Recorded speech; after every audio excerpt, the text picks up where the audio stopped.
Hey everybody, this is Brett with Indie Comics Dispatch and broadcasting from an undisclosed location deep within the Milky Way galaxy. This is broadcast from the Dispatch.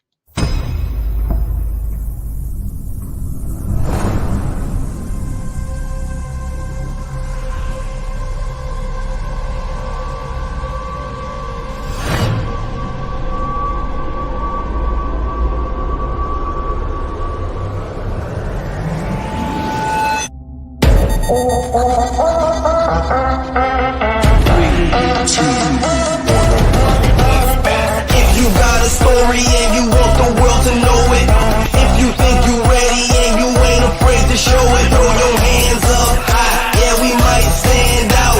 We always representing cause that's what it's all about. We always representing cause that's what it's all about. And if you love some indie comics, let me hear you shout. Like, just stay tuned, what's the story? Had to get that every time a brand new indie comic from the Dispatch.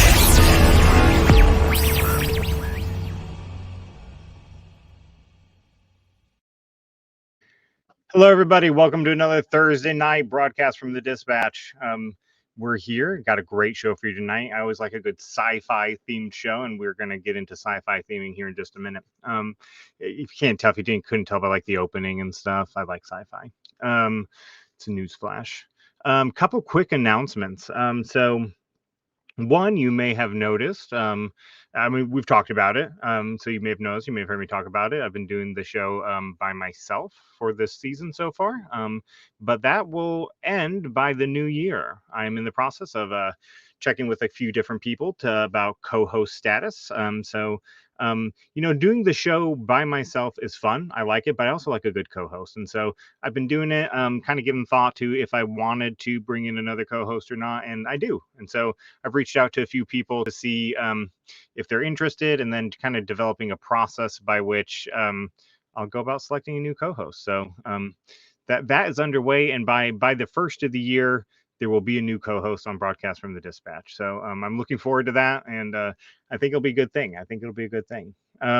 Other big news today, after your guys' help, after I woke up this morning to an email from Aftershock Comics welcoming us as a press partner to their publications. And so we shared a little thing on social media yesterday trying to build support to get them, because they were kind of going back and forth on us and then kind of forgetting us. And so I get it, they're busy, we're probably small time for them, but after your guys' help in tagging them, we are now an official press partner of Aftershock Comics, and I look forward to bringing you reviews and news from Aftershock Comics. Tonight we are talking with Drew from SnowyWorks about his latest anthology project. I'm going to pop him on right now. Drew is a part of the Dispatch team already. He is here regularly. He supplies the monthly ash cans that we send out to patrons. Drew, welcome. Tell us why we're here tonight. Great. Thanks for having us on, Brett. So the anthology, it's titled Future Sci-Fi Tales, Spatial Void. So this is the 6th book in the series, and it's also the largest edition in terms of the number of stories and their page counts.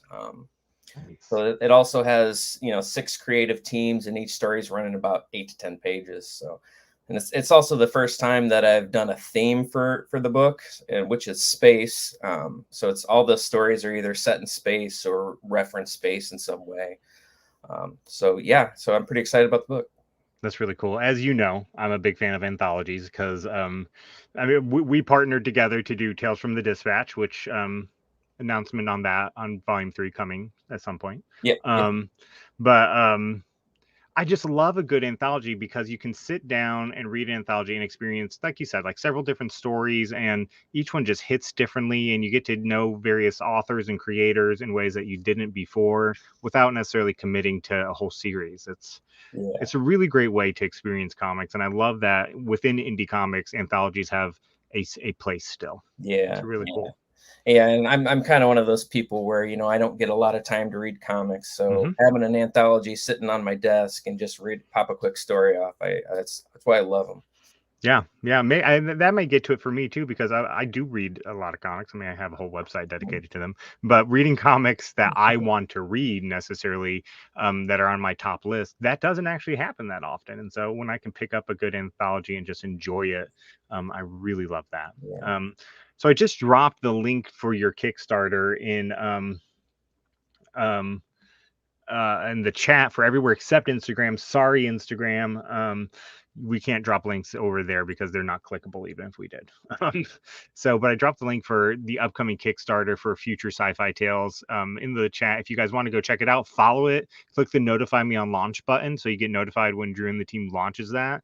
I have gotten other of Drew's books, obviously, and you're going to win this. And one thing I love about your Kickstarters, Drew, and maybe something I shouldn't say out loud because you might change it, is you get a lot of bang for your buck on your Kickstarters. Yeah, I try to make it worthwhile because, there's not every Kickstarter, but it seems like there's a lot of Kickstarters that seem to overcharge a little bit on some campaigns. So I really try to make it get their bang for their bucks. Yeah. Well, you do. Want to give a couple Instagram shout outs real quick. Broken Face Comics said happy to help. I think volunteering to be a co-host. David, I'm pretty sure you're in the UK and our schedules would not line up. Sorry, man. Lost in Comics. I feel you. I lost my co-host about 3 months ago. Koala something, I don't know. Koala Tesla. Sorry, sometimes when it's all together, I don't get it. Said hey, so hey to you, Koala Tesla. Interesting name you got there. Let's introduce the rest of our guests tonight. I'm going to pop them all on screen and ask them to introduce themselves as we go one by one. So popping you guys up now, and Noah, let's start with you. Hi, thanks for having me on and having all of us on to promote the book. I'm very excited to talk about it. Well, welcome. Is my connection all right? First off, I guess just wanted to check on that. Yeah. Okay, good. Great. Yeah, so I'm the artist and co-writer on Wherefore Are You, which is a short story featured in Future Sci-Fi Tales #6. It's a short version of Romeo and Juliet set in space with mechs. And my co-writer on that is Matt Kuhn, who joined us here tonight. Hey, Matt, why don't we pop down to you next then? Awesome. Yeah, as Noah said, I am the writer here. Noah basically really had the idea for the story, so this was a little bit different for me in that, like, Noah had the story, we were following Shakespeare, so I just had to sort of fit it into the beats of the story that you would expect in a Romeo and Juliet, and Shakespeare in space with mechs and stuff like that. So we had to work that in as well. That's awesome. I love. So Dan Price was on a couple weeks ago, and he said he heard the advice that all you need is a really good tag for your or title for your story. And his is Bigfoot Knows Karate. It just went live on Kickstarter. And so I love Romeo and Juliet in space with mechs. That's another just great little title. Let's pop over to Brian next. Well, hi, I'm Brian from One Only Comics. This is the second podcast or live stream I've been doing today because my life is hectic and I have people want me to do podcasts. I made a comic called Robar. I don't write comics. I do write them, but I just draw the story first. And I got my buddy Joe from high school to go write it. And he did a really good job. I'm here. We're all excited. And Robar is a story about a guy that doesn't have hands. He fights an alien. And yeah, that's that. That's a very exciting pitch for it. Thank you. Yeah, what can I say? I'm excited. I'm here. We're all here. And we got energy going on. Energy like coming out of Robar's fists. Am I right? I love it. Ben. Yeah, hi guys. Thanks for having me. Brett, first off, wow, that intro music in your opener was next level. You're blowing that up. I like it. Thank you. I hadn't seen that before. Yeah, my name's Ben. Thanks for having me. I'm a writer based in Orlando, Florida. So I don't make the artwork. I collaborated with the artist David Mong Bautista from Spain and Rob Jones. He did the lettering. Rob is fantastic. I recommend both of those artists. So my story idea came from actually a dream image, which is kind of rare for me, but it was just a feeling of being chased. So I wrote a little monster mech sci-fi story out of that. Came together really fast, and I had been sitting on it for a while. Actually submitted it to a couple other publications, didn't make it in. I talked to Drew and found a home for the story. I was very, very happy to get into Future Sci-Fi Tales. I'd actually found Future Sci-Fi Tales and read it before I had met Drew, before I had met any of you guys. So yeah, that's pretty much my story. I'm also a sometime contributor to Indie Comics Dispatch. I've written a couple of articles there, and I had a story in Tales from the Dispatch. So great to see everybody, and I'm really excited for this anthology. I read the review copy. Stories are fantastic. I loved them. They're really fun, great sci-fi stories. I recommend it to anybody out there who's looking for some sci-fi comics to read. That's awesome. I was going to mention Ben has done a couple articles for us on SEO and that creators can use, and we have certainly used. And we waffle now, Ben, thanks to you, between number 1 and number 2 when you search the keywords indie comic news. So we kind of keep popping back and forth between number 1 and number 2 spot there. Fantastic. Google. Yeah, so I'm happy. So you can check those out. Just search SEO on indiecomicsdispatch.com and you can read Ben's articles there. Well, gentlemen, tell us, why are you a creator? What got you into comic creating? Drew, I don't know that you've answered this before, and if you do, I don't remember. So why don't we start with you? I've been a comic collector since I was 10 years old. So I was kind of a unique situation where I was living, and there was actually a indie comic startup in my hometown. It was called Hall of Heroes, and we had actually met the owner, and the owner also had a comic book store where he sold all these books, and he did a lot of the things that I currently do now. So that was also the inspiration for me for publishing under SnowyWorks. That's really cool. I love that. Noah, let's just pop over to you. So I can't remember a time when I didn't like drawing comics, but I knew for a fact that I wanted to draw comics in high school. Like that's when I discovered, I was like, I want to draw comics. But I've always drawn. My mom, when we were in church, needed us to stay busy, so we weren't running around or anything like that. So she gave us a notebook and a bag of markers. And by us, I mean me and my siblings. She gave us a notebook and a bag of markers. It's like, go to town. And to this day, I still carry around a bag with my sketchbook and markers, and I haven't stopped since. So yeah, that's, I just love it so much. I really do. It's for someone who wants to tell stories. It just fit me right then and there, from the beginning. So yeah, love comics, love drawing them, love making them. That's really cool. I love that. Ben, let's pop down to you. Let's just kind of go around the screen. Yeah, so I think like probably everybody in the call, I was a comics reader and collector when I was a kid. So that would be the mid 80s. And I've been reading, collecting ever since. Not collecting as much now, but I read a lot. I went to college for writing, actually, creative writing. I got a master's degree in creative writing. So I used to be a little bit of a prose fiction writer. And probably in the last 4 or 5 years, I shifted and started to try and write comic scripts. And the reason why was because there was getting to be more tools out there to get published independently. You could push your stories out there. It was getting cheaper. It was easier to find artists. And it just felt like the right time to sort of dive into that market and try to start writing comics, because like 15 years ago, it was impossible. It's impossible to write a comic and get it published, without spending tens of thousands of dollars. But like the tools are out there now. And so that's really what like drew me in. So I've been writing for pretty much my whole life. And, I'm very happy to be doing this now. That's awesome. Matt? Yeah, so like everybody said, I had the childhood of reading comics and growing up with comics, sort of drifted away for a while. And then later in life, I've told this story a few times, was at work, and I thought about like I was just going through a stressful time, and I was like, what used to make me happy when I was a kid? And it was comics. So, I had an iPhone. I'm doing boring, spreadsheet stuff. So I'm like, let me look on comics. So I find podcasts, and I just sort of have these comforting voices talking to me about comics for a while.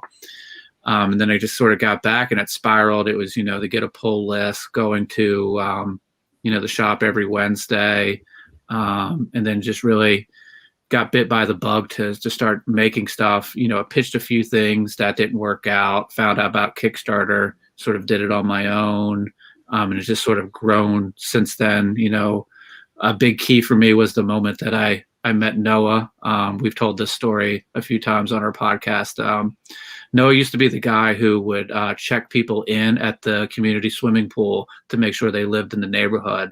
So I walked in there, checking my kids in to go, and Noah's got this big 11 by 17 board that he's drawing on.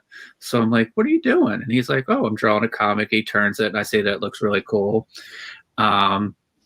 And I think he gave me his card there. And so I got back, and we started talking. He's like, hey, you want to make a comic? And just sort of with every sort of creative endeavor, you're kind of feeling each other out. So I'm like, let's start off with something, really small. So we did a 5-pager.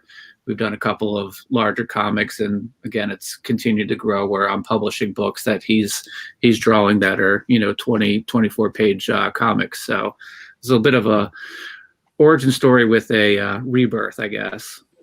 I love it. Now, and you guys, you mentioned the podcast. I was going to mention it later. You guys have a podcast called Constructing Comics Podcast. So where can people find that? And then give us a little bit, just a small pitch for people to listen. Sure. We should be on every podcasting service there is. We like to bill it with the tagline of a podcast building stories one page and one panel at a time. It started off as a review show where Noah and I would look at page design and just sort of how the artist would lead your eye around. But since then, it's really evolved into, I think for the most part, an interview show where we will have anybody from an indie creator that's, DIY, doing it themselves, Kickstarters, up to people who, work for, smaller publishers. And we've been really lucky to strike up a friendship with Philip Kennedy Johnson, who is doing lots of stuff now.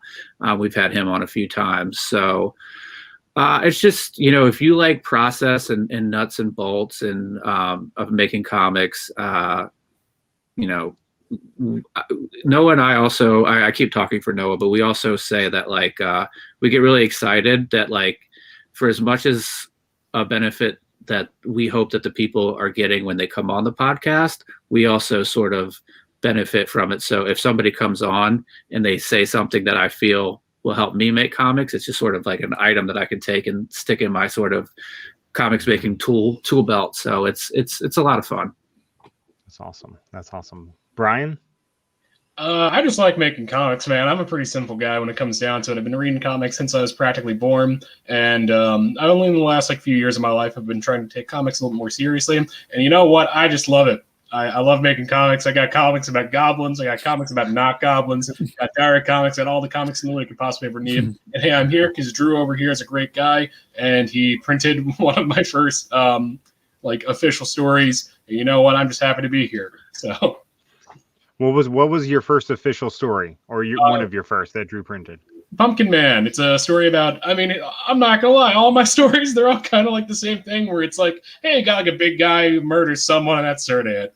It's like a Halloween homage thing. I'm working on the sequel right now. I already have all the artwork done. Where is it? That doesn't matter. The important thing is that I don't know, I just like to draw big old dudes getting punched through their face or something, I love it. It was a great story. I loved that one, though. I'm glad you liked it. I don't know why you printed it. You could have printed so many better people, but hey, I'm humbled that you printed mine. So, yeah, your story was really fun. I loved it too. Oh, thanks. So speaking of that, Drew, how do you connect with all these gentlemen? How does one end up being in a SnowyWorks anthology? Well, I think everyone here has had a story in one of my books.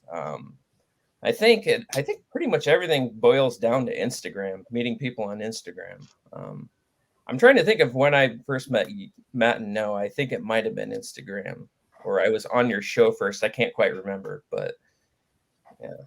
Yeah, I think I saw the submissions for the fourth volume, and I contacted you, and sort of from there the relationship has evolved, where if you have something that you're taking to Kickstarter, you're on the podcast, or if you're there's another edition of Future Sci-Fi Tales, Noah and I are there. So I think just from there it's grown.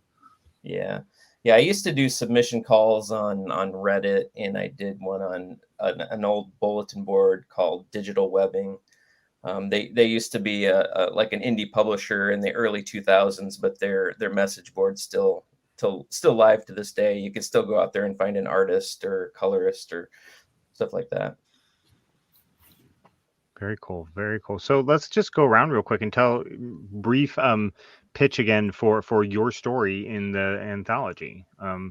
Drew, you have one, right? In it? So let's start with you again. Sure. So my story is called The Soup Made It to Europa. It's basically kind of my take on like Quentin Tarantino movies where you have this heavy dialogue. So that's kind of where I wanted to be, about two astronauts heading to a crime scene on the moon Europa. I can't say any more without blowing the entire point of the story. All right. I like it already, though. I like what I'm hearing. Noah? Well, yeah, mine. It's just gonna be blown from the start, because it's Romeo and Juliet, but with mechs. But with mechs, yeah. I will say it's a story I've always wanted to tell. Like, so when the idea for like a sci-fi story came up, like this was the first one in my head. Like I've always wanted to do some form of Romeo and Juliet in space, and I've been conceptualizing it for a while, and I will say that that's sort of part of the pitch, that like I had a lot of fun executing it in the art style, and Matt seemed to get it on the script level too, which I can, very grateful for. Yeah, that's awesome. Matt, you want to add anything to that? To just add to it, it was interesting because a lot of times I've either come up with like a concept for a story or a plot, and I've gone out to reach out and put together a team to make it. In this one, I had a relationship with Noah. We work really well together, and somebody was looking, and so Noah's like, I have this, and he had the title, which is really cool because it's sort of like kids texting with that Shakespeare famous line. So it was just a lot of fun to sort of have the beginning, have the end, and then just sort of put the pieces together in the middle. And I also sort of had like a beat sheet to follow because I'm following Romeo and Juliet, but then to have fun, like with, hey, they're mech pilots, and this is going on, and it was just a lot of fun to do. That's awesome. Ben? Yeah, so like I said earlier, mine came from an image, or like just a quick clip from a dream I had. And I think, probably everyone's had this dream where you're being chased by something, and it's very palpable feeling. You wake up and it's like, oh my God, what was chasing me? It could be a monster or whatever. So I wanted to write a story sort of exploring that feeling. So the premise of the story is there's two young girls in the far future. They're being chased by monsters. They come across a mech, and the mech helps them escape. I don't want to go too far into the story, but it's basically a out of the frying pan into the fire story. So escape one thing, but it leads them into something else that's much more dangerous. And the cool thing for this one for me was when I started writing it and working with the artist, David, I didn't have to do a whole lot of scripting or giving instructions at all. This one it flowed very, very easily. He got it immediately. And I kind of let him run with the art too. I didn't give him hardly any instructions. Like usually I give reference photos. I'm like, this is what I'm looking for, blah, blah, blah. And he was just like, I got this, I'm just going to run with this and just make it. And I was like, okay, let's do it. And he nailed it. And, I was very happy with that part of the collaboration. I've never had something go that smoothly. So that was a fun one. But yeah, that's basically it. It's mechs, you're being chased by a monster, you got to escape, and what happens next. Cool. And Is it me? Yeah. Okay. Yeah, I drew a picture of a guy who didn't have arms. I thought that would be cool. So, yeah, he did have like I don't know, guns for hands or something. And I drew 4 pages. I guess he fights like an alien. I don't. Sometimes for comics, I don't really think about the plot, since I think it's more important to get the story down visually first and then figure out all the other crap later. So pretty much, I got that. That I said, hey, Joe, my buddy Joe. I said, hey. Can you make all of this make sense? I handed him 4 pages, and he said, yeah, I think I got this. And he managed to write an actual story for it. And I'm like, whoa, this actually makes sense. It has a beginning, middle, and end. How'd you do that? And I just drew a bunch of dudes just blowing up and vampires and something. So that's how I made my story. I love Brian's process. I mean, listen, I just make comics. It just, I don't know. I love it. I love it. Oh, very cool. So, Drew, the campaign's coming up. Tell us about the campaign. I mentioned before that I always love your campaigns. Tell us kind of what can people get during this campaign? November 1st, right? Launches November 1st. Yeah, November 1st. So we've got kind of just some basic tiers here. I'm not going too crazy with different combinations, but I mean, I'm doing the typical digital tier. Options for the different varied covers, the standard cover. One tier is actually going to be like a creator support, where for a little bit more, you'll get a couple extra things plus the book, and then the extra money, well, I'm actually putting towards the indie creators that put their stories in this book. So everyone will get a little bit of something out of that. Nice. Another tier is I'm offering all of the books, everything since I started this anthology. So it'll be 6 books and I think a poster. And lastly, I think we have like an advertisement tier. So if people want to advertise their indie comic in this book, they can. So I'm limiting like six spots for that. But yeah. That's smart. That's a good tier. People are going to copy that. Very cool. So launches November 1st. I've already dropped the link in the chat. I'm going to drop it again. People can go save the project. Click that notify me on launch button, guys. It really helps the creators launch their projects quickly on that first day. First day momentum's huge. Click that link and get notified when this project launches. I just dropped in the chat. Again, if you are on Instagram watching, sorry, no clickable links, but go to @SnowyWorks, and I'm sure you can click the link there in the bio. And find it that way. So what draws each of you to sci-fi? Like I said earlier, I love sci-fi. I've always loved sci-fi. I grew up on Star Wars, Star Trek, any sci-fi movie that'd come on. I loved it when the Sci-Fi Network first launched, and watching just all the crazy movies that it used to play. And so, I mean, I live and breathe sci-fi. What draws each of you to sci-fi, and what's your kind of favorite sci-fi show or movie? Anybody who wants to start, I don't care. Yeah, I'll go. I like outlandish technology, stuff, technology we don't have nowadays, because I work in IT and in software and in computers. So I love the spaceships, I especially like, Star Trek and the technology they use. So that's what I love. Nice. Yeah, I'd say off of that, it's the pretentious answer where it's like, I like what it reveals about humanity through sci-fi, so I love like Twilight Zone, like that approach to sci-fi, where it's like, it's got something to say about, again, loaded words like society and humanity and things like that. But I do genuinely love what sci-fi reveals about people and what it has to say about things. And I think that does come from a love of things like Twilight Zone, where it's outlandish, but like you can say that that's science fiction for the most part. And there is some fantasy elements to it too. But like my favorite episode is like, will the real Martian like please stand up, which I kind of think is sci-fi because it's about like aliens coming to Earth and how do we treat this outsider and like what, how do we determine whether it's a threat or not? That doesn't play into our story on Future Sci-Fi Tales, but like it is sort of influenced like that. The inspiration for Wherefore Are You does come from like Twilight Zone's like, hey, we're going to take this archetypal story and put it in this outlandish situation and see what happens and what it tells you about yourself, about the characters, about the world at large, all that stuff.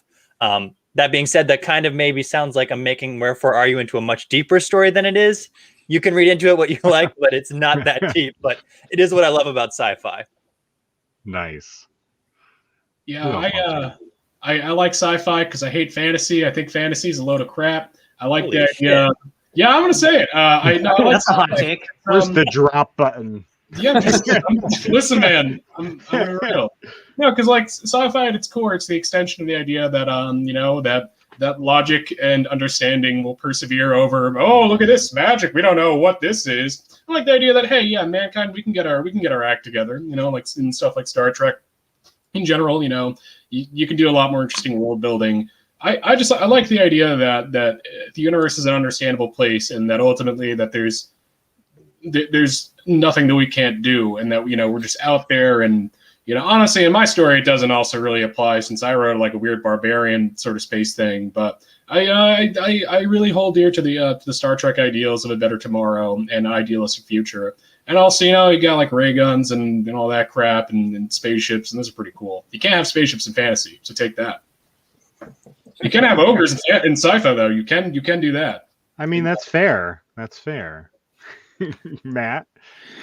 Yeah, I mean, I was at the right age where Star Wars hit. I was a little young for the first movie, but the toys were a big thing. But I was actually thinking about this. One of the first times that I really realized that I was into sci-fi was they put a educational video up in school, and it was under the premise that people had come to Earth and Earth had been wiped out, and the only way they could figure out Earth was to go through the card catalog in a library, and there was also like a projectionist that was like the librarian that would help them. And I think all the kids in the school were like zoned out, but I was like leaning forward, like I know they're teaching me right now, but they're doing this in such a cool way with this like sci-fi premise that I'm like really into it. So that's like one of my earliest memories of realizing that I really liked it. Nice.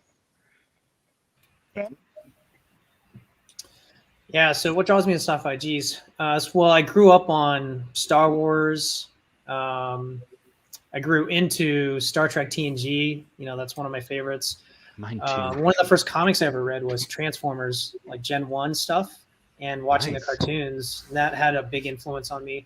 Transformers does something like really clever because they have the humans. So it's very character-based, surprisingly.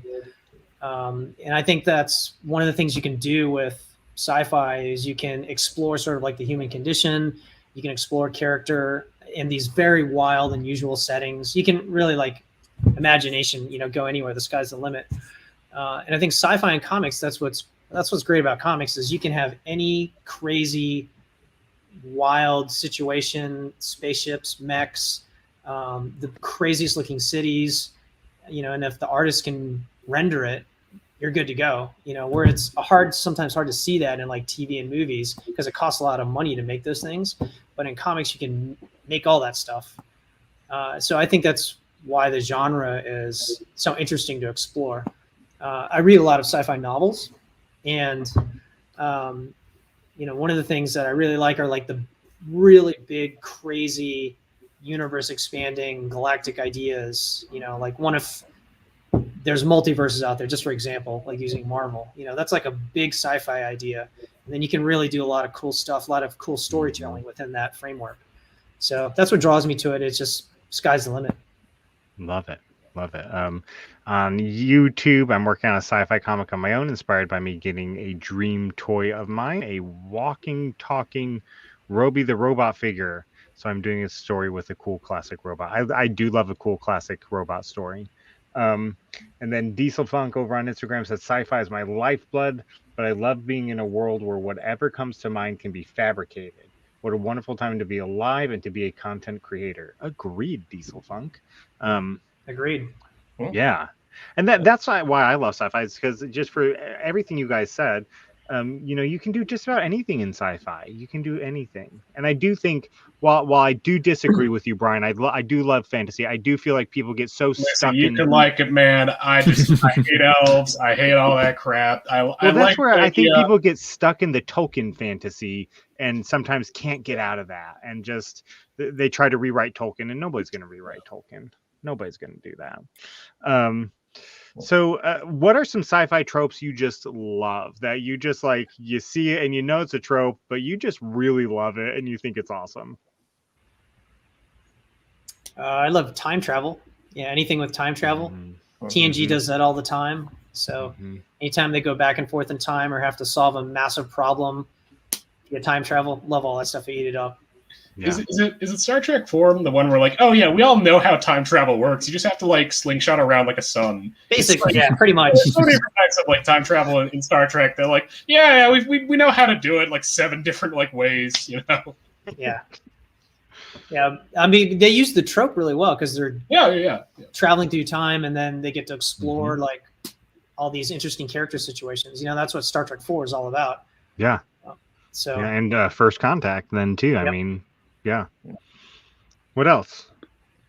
I like the trope of like clones and cloning, and like you can really play with the sense of identity. Like if there's a exact copy of you, like, or if you just sort of have these, you know, if you think of Star Wars, all of those clone troopers are just basically cannon fodder. Like, you know, should we really care about them? Do they have feelings? Do they, you know, they don't really have like families and stuff like that. So sort of the tropes that you can play with, like with cloning and sci-fi, is one thing that I find pretty interesting. Yeah, I agree with that. That makes me immediately think of Star Wars, Clone Wars, you know, the cartoon, and how they get into the ethics and morality of cloning, especially in a time of war. Yeah, very, very interesting storytelling possibilities. So that's a great one. I like the causality loop in time travel. Like, it's always so satisfying when it's like you get to the end of Terminator, and no spoilers for Terminator, but like the events of going back in time are what caused the events in the future that cause you to have to go back in time and everything like that. I like it when time travel is done that way. Like, it's so satisfying. Yeah, it's so great. Someday if I could ever tackle a story like that, I would love to, but it hurts my head too much. And it really frustrates me when it's done wrong. It's just like, you were so close. Like, you could have done it so much better. Yeah. Drew, Brian? I gotta echo what Ben said. I love time travel stories. I mean, Star Trek First Contact is like hands down one of my favorite movies. So yeah, love me some time travel. Yeah, that's a really good one. I think it's arguably like one of the best Star Trek movies. Yeah. Probably my second favorite after Wrath of Khan, First Contact. Stellar movie. Yeah. Brian, you got a trope that you love? I'm just going to talk about Star Trek 6 now, so we're talking about Star Trek. Okay, Star Trek. Let's do it. Which one? I forget the title, but that's the one where it's all about like the Klingons and okay, because Kirk has a son that dies in Undiscovered Country, isn't it? Is 6 Yeah. Undiscovered Because they're quoting Shakespeare the entire time. Yeah. And like, oh man, okay, because in Star Trek 2 they introduce a son. Star Trek 3, spoiler alert, Christopher Lloyd is a Klingon and kills his son. But there's this whole idea that like, hey, yeah, Kirk is like, he says, oh yeah, I love everyone, but those Klingons, they killed my son, and they actually explore like this interesting aspect that like, oh yeah, he is a bit of a contrarian, you know, that he's a hypocrite because he's racist towards Klingons. So he promised this whole idea about how like, oh, I believe in better tomorrow, except for you Klingons, and also the Ferengi for all Next Generation, but we're gonna ignore that. So what a satisfying end to Kirk's arc, you know, that it's like, it's a great end. This post-racial paradise of the future, and then have like, you know, your shining star be the one that all of a sudden wrestles with like this racism that he has. And it's the perfect lead into Next Generation because it actually there's that. And I mean, hey, William Shatner is an asshole, but you know, in that one he's pretty good. Star Trek 5, absolutely terrible movie, no redeeming elements if you ask me. But Star Trek 6 pretty cool. Yeah, like it's I not agree. like a character destroying movie either. It's like it's this really cool like yeah, it's a wrapping natural up. evolution of this arc that's like been subtly building the entire time. Yeah, it's like it builds to such a very sad. It's a very underrated movie, Undiscovered Country. I do love that movie. I'm gonna say it for me. It goes Star Trek 2, then Star Trek 6, and then I don't know all the other ones. I kind of like the motion picture, to be honest. Then Nemesis, right? Nemesis is everybody's favorite. Never seen. Yeah. Never seen the Next Generation ones. Do you guys not like 4, the whale one, where they go back to? I love 4. I love that one. Yeah, I I love that love one. 4. Yeah, I don't really hate any of the Star Treks. I think No. they're all pretty great. Yeah. Okay, well, so that brings up a question, and I think I might know which way it leans: Star Trek or Star Wars? Which one? If you had to pick only one. Star Wars. Star Trek. Yeah. I'm Star Wars as well. Yeah, I the think way I thought. Okay. I really want to say Star Trek because of everything we just talked about, but Yeah. I grew up on Star Wars. Yeah. That was my bread and butter. So I have to say Star Wars, even though I was pretty. Well, this has been a great show, guys. I'll see you later. Can I make my The argument war real goes quick? on. Why Star Trek is the better and more important, even though this is all subjective. Please So do, I like yes. Star Wars, but in terms of its like effect on the world, not even just popular culture, you compare Star Trek to Star Wars. Star Trek has had like such like a more like positive impact both in the world in progressing the rights of human beings and giving us an optimistic view of the world. Star Wars is incredible its own way, but at its core, Star Wars is more fantasy, wish fulfillment, where Star Trek really is holding to ideals and promising a better tomorrow, and to some extent, whether it be like flip phones being based off of the recorders, like it has had an impact on the world that, I mean, hey, look at this. We're sending a 90-year-old man into space because he was at a TV show in the 60s, so that's Screw my that. I want to fly fast ships and shoot space Nazis. That's my that's my ideal world right there. I don't want to have to deal with any of that. I want to live in the perfect utopia. I want to be part of the Federation. See, this is why Brian's my favorite here. Because I'm an asshole. I don't. Is it Helios? I'm horrible at these names. Oh, that's all Hauser. Okay. First of all, terrifying profile picture. Thank you for that. My favorite sci-fi trope has to be giant robots. That are on a multiversal or universal scale, like Getter Robo. I don't know any of those words. And then on Instagram, Diesel Funk says, I love the romance of space opera for his sci-fi trope. I'm assuming I shouldn't assume. Things don't have to be scientifically accurate, but the characterizations have to ring true. And then we have a couple comments. Star Wars from Quentin. Neither. Oh, I know. I'd love to hear what would win out. But Quentin does admit Brian makes a valid point. See? All right. I won the subjective argument. Also, Deep Space Nine is the best Star Trek show. I'm also going to put that one out there.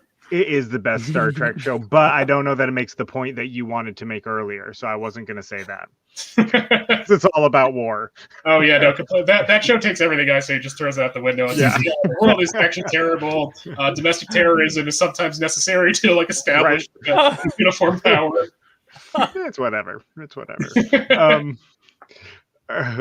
So let's get off of sci-fi for a minute here. Well, first of all, any tropes you hate? Like I don't know that I have any, but I like to give you the opportunity to say I really hate this.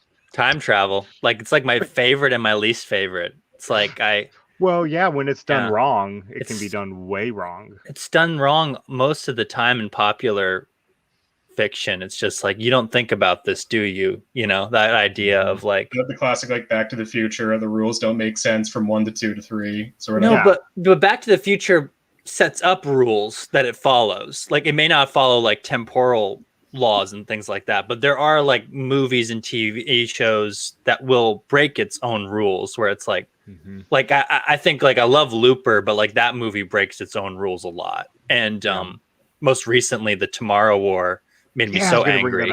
Yeah, me too. I just ended that one mad. And that one just made me so mad. I was like, you're not following, you're not using this concept to its full potential, and you're not following any of your own rules. It's just, when the rules aren't followed, that's what sucks. Yeah. This is you seem to be a little more informed. Just real quick about time travel movies and stories. Has anyone done like a time travel like story where it's specifically that like people are trying to go back in time to make things better, like, you know, kill Hitler as a baby, but then there's like someone who has to go back in time and protect Hitler as a baby, or make the JFK assassination happen? Like, there has to be like someone who's like done that, right? Matt and I did a Who story has like to right, like, yeah. I don't know. That was our second book. Very Matt idea. and mine. Yeah, You guys wrote a time travel story? it's a very short one, like that, like about like the concept. Of Matt can explain it, but yeah, we did do one like that. Yeah. Yeah, it was very much we followed the idea of, you know, what you did at the end circle back and had to affect the beginning. It's called life cycle. So obviously we play with the themes of the end of your life and the beginning of your life.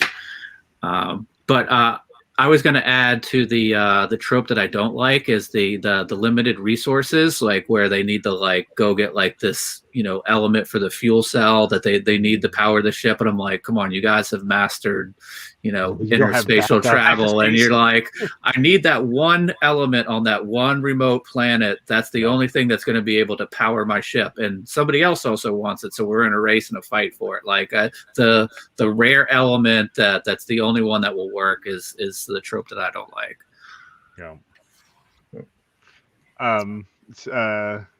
I agree with this one, actually. For me, it's the overly big brain sci-fi that's so obsessed with sniffing its own farts it can't tell an actual story. That's true. There's been several that I would really look forward to, and of course none of them come to my mind right now, that I really looked forward to, and then after I watched it, I was like, what the hell did I just watch? Like, Matrix sequels is what you're describing. Yes, That's not even sci-fi at that point. If that's just its own like bag entirely. Yeah, I like the that's Matrix so true. sequels, but I will agree about that. Like those movies are so much more interested in what they're talking about than anyone watching. The second that they have in the second one, it's like it reminds me of like the Ewok village in Return of the Jedi. Like when they're all having that like weird like the dance sequence. It's like I can't watch this. This is man, Matrix 1 is so flipping cool. Yeah, why is there that rave right like immediately? Like what the hell? Like even like the world it doesn't like I never thought they would have like I thought they would have been more like sci-fi, not like, hey, we're all gonna have like a jungle rave. It's like what is this? Multiverse 9 wants to say, hey everyone, time travel, it's impossible. Lots of paradoxes. I don't disagree with you. That's what's so fun. That's why it's so much fun. That's why we're talking about science fiction, not science fact.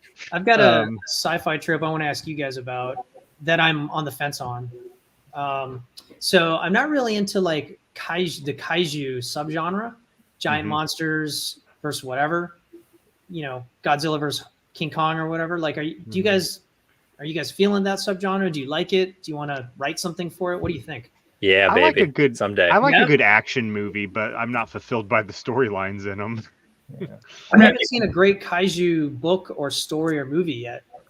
Okay, in that case, Ultraman Tokusatsu. If you want to like really get into it, Ultraman is like the best place to start. Godzilla movies are like pretty long, whereas like Ultraman's more like Twilight Zone. If Rod Serling at the end of every episode had to fight like a guy dressed up as a rubber squid, you know, and they have like those are great. I don't know, man. I really dig him. It's a little bit disheartening to see that like now since like everyone saw Pacific Rim, everyone thinks they know what they want, whereas like what made Pacific Rim really good was the fact that it's a Guillermo del Toro film and incredibly well paced and has these amazing special effects and like the balance of like all of that in conjunction with the story. Whereas you have like King Kong versus Godzilla, which is a very pretty looking movie, but ultimately the plot is they have to fight because of a reason, and then they have to team up because of a reason, and then in the end of the day, hey, there's the girl from Stranger Things. The end. Okay, so I saw a couple of the comments. So it looks like I'm just not reading and absorbing the right kaiju literature. The one I recommend is James Stoko's Godzilla Half Century War. If you want something a little more cerebral to introduce you to Godzilla, it's like this beautiful graphic novel that takes a lot of stuff from the Soho Godzilla films and puts it all in one place and sort of sets it in this timeline, like across 50 years. It's beautiful, and it's like it's Stoko doing everything, like, you know, lettering, drawing, writing, all that. It's stunning, and and at the same time, it's kind of like deep in a way too, because it's about this guy chasing Godzilla his whole life. It's a good book. Okay. Yeah, I would say if you wanted to just like read something that's like a short graphic novel, everyone listening, read Stoko's Half Century War. It's great. Okay. Yeah, I just took that note. That's a great recommendation. Yeah, I'm just not reading the right stuff. So this is what I need. Quentin popped up, read Kaiju Score, and he has talked about Kaiju Score just wonderfully. And I know it's also been optioned for a movie, so you know, that one's got to be pretty good. So I have not read it yet, but I know Quentin goes on and on about it and loves it. Okay, check that one out. Score with Yeah. Aftershock. Yep. Okay. Precisely. All right, I'll check it out. Thanks, guys. That's great. All right, we are approaching an hour, gentlemen. So it's been a great conversation. I love a good sci-fi conversation. Let's bring it back to comics for a minute. You guys are all comic creators. What is, you know, a lot of people come to Indie Comics Dispatch to promote their first project or to get their first project rolling or ask us questions, thinking we're the experts. We're not the experts. You guys are the experts. So give a piece of actionable advice that a first-time comic creator who's just starting their project could use. And I don't care who goes first. I would say the obvious is just start up a conversation with someone who has done comics before, whether that's in line at a signing or over social media. That's what's helped me out the most, is just talking to people. And obviously it's like, you know, you can sort of be diplomatic about it and find ways to get in there and discuss, you know, on common interests. But I've had, you know, I've had it both ways, where it's like, you know, I can do that. I can come at it from one angle where it's like, hey, we're both interested in this. Let's talk about this, and then eventually get into comics. But I've also been able to just approach people and just ask, like, hey, you know, what's your advice about this? You know, what's your, you know, like what books did you read that like really helped you out getting into comics, you know? And I found that like it actually works both ways. It's however you want to approach it. But I just say talk to people. It really helps. And you know, stress about it as much as you need to stress about it, I guess. But in the end, just as long as you ask the question, that's what matters. Love it. And I would add to finish, like, don't get stuck where you do 5 pages and you're like, all right, you know, this new idea is fresh in my mind. If you commit to something, you know, it might not work. But like once you know, get to this point where you have to, you know, you've invested so much, don't walk away from it, finish it. I think there's like a Neil Gaiman quote that like to have a second draft, you have to have an SE first draft. So like, you know, I think anybody who looks back at like their first work that they did, they realize that it's like sort of a snapshot of where they are, and then a number of years later they can see the improvement. But just finish. Don't do something terrible and push it out, but like finish the thing, move on to the next thing, because you'll have growth that way. I can kind of lean on that comment there a little bit. I was going to say, and just from, you know, talking to a few first-time creators in the past month, I would say don't sit on your first creation, get it out there in some form, because I think there's valuable learning experience getting it out there and having it read and hearing some feedback. And I've had some, you know, like I said, pretty recently, a couple creators are sitting on their first work and haven't done anything with it. And I read it and I was like, dude, these are great. Get these out there. And they're like their own worst critics on these pieces. So I just, you know, get it out there. And like even my own first book, like it's like cringeworthy, but I still get it out there and I learned a lot from that process. Love it.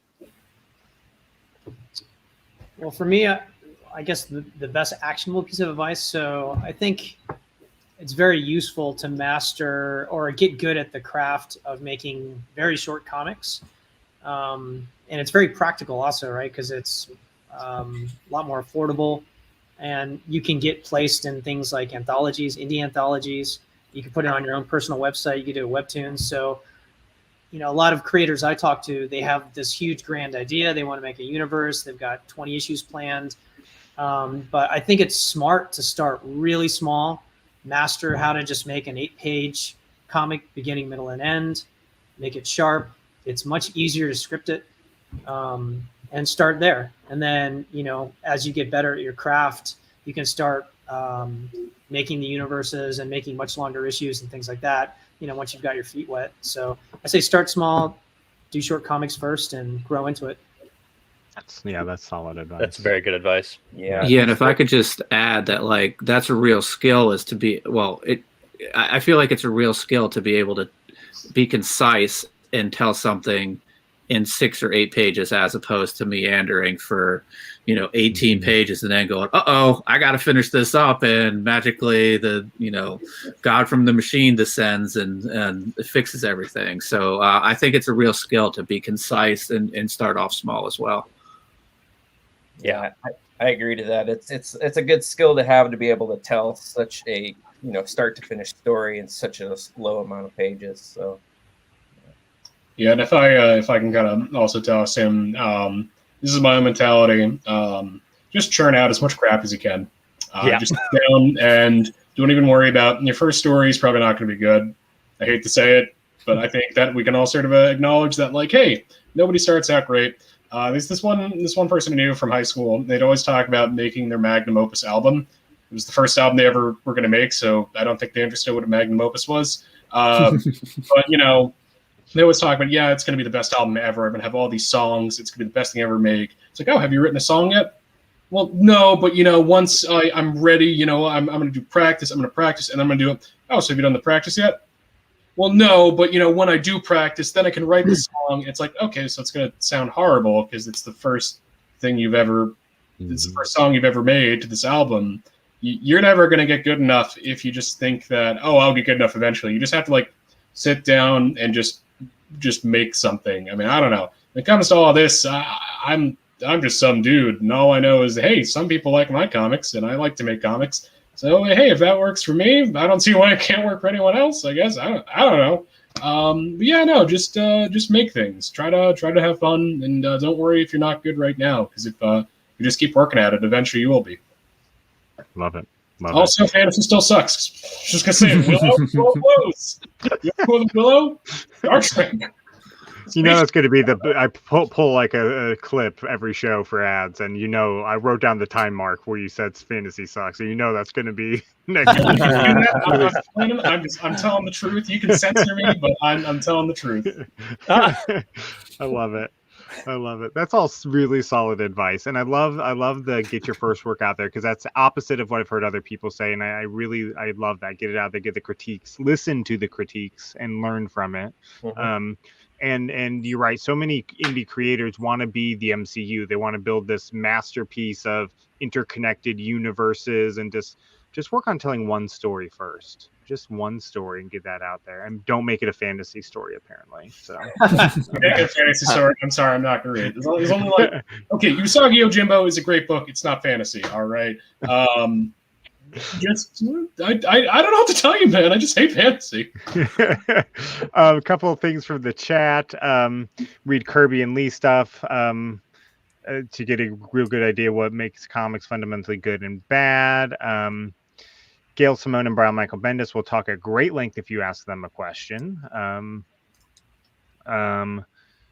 What do we else we got? We got on Instagram. Diesel Funk says, best advice I've ever gotten that I repeat like a broken record. Finishing means not only completing the physical art, but then delivering to market. So echoing your guys' talks there.